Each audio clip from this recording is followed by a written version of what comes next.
Do you find that you're belittling yourself, your appearance, or your accomplishments? Negative self-dialogue can be such a difficult habit to break on your journey to finding inner peace and building self-esteem. How do we do that? Well, we start with words, and this is a video about how those words have power. Because you're suffering, and there's nothing I can do to change. Hi guys, my name's Dylan. You may know me on Twitter and Twitch though as Gooperatives.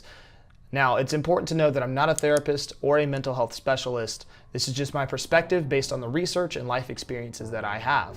But today we are talking about words, both negative and positive, and how words can really change your reality and define your expectations for your own future. It's really important first to ask ourselves, how do words affect us? Well, words are an expression of our reality.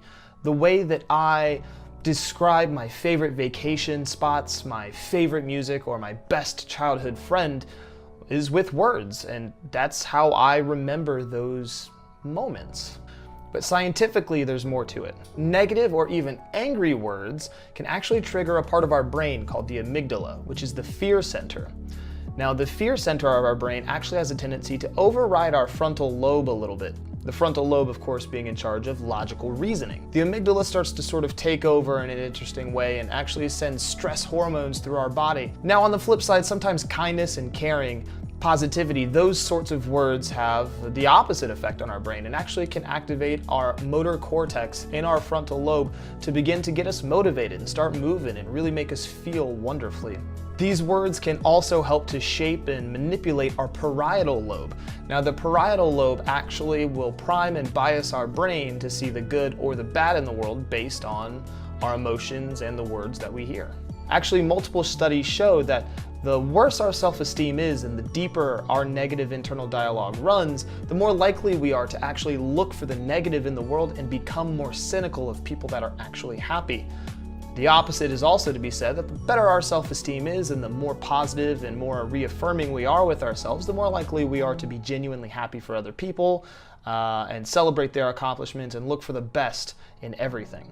Quite literally, words and the emotions attached to them affect our physiology and the way that our brain functions. It's important that we pick and choose our words in this way, as we can really manipulate the way we see the world. But how do we start? Where does it start? How do we begin the process? Words and self-awareness. Self-awareness is a skill that needs to be practiced every single day.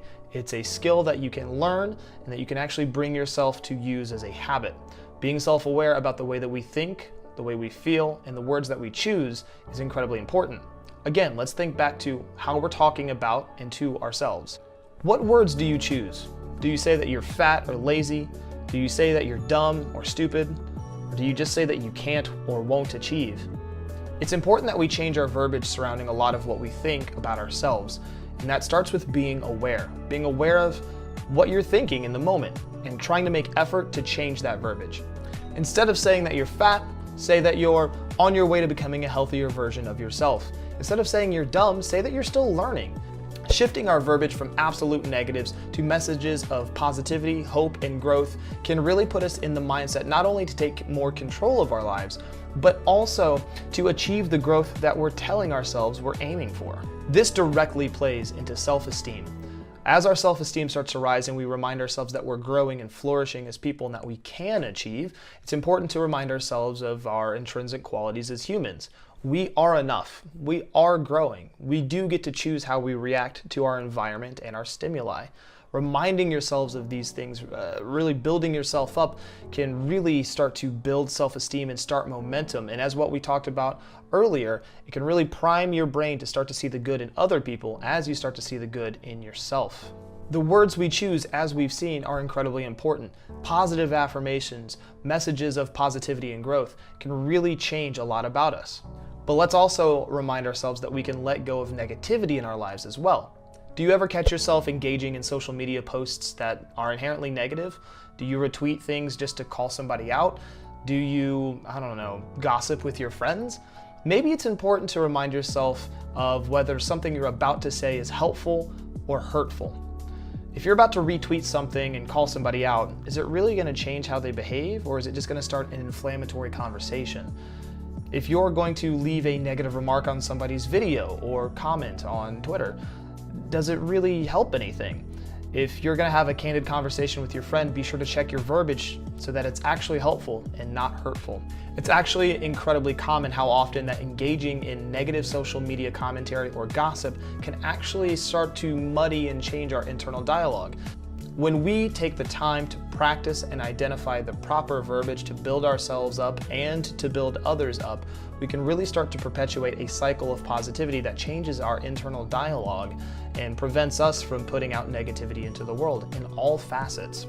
Words have the power to destroy and debilitate, or they can cultivate and create. It's up to you to make the conscious effort to choose what words you're going to use in your daily life, and hopefully you choose the latter. If you ever think you're alone, you're not. Find us on Twitch, come hang out with us in Discord, or head on over to heartsupport.com and join the community over there, full of people who are willing to understand and show you love and acceptance. Remember guys, this isn't goodbye.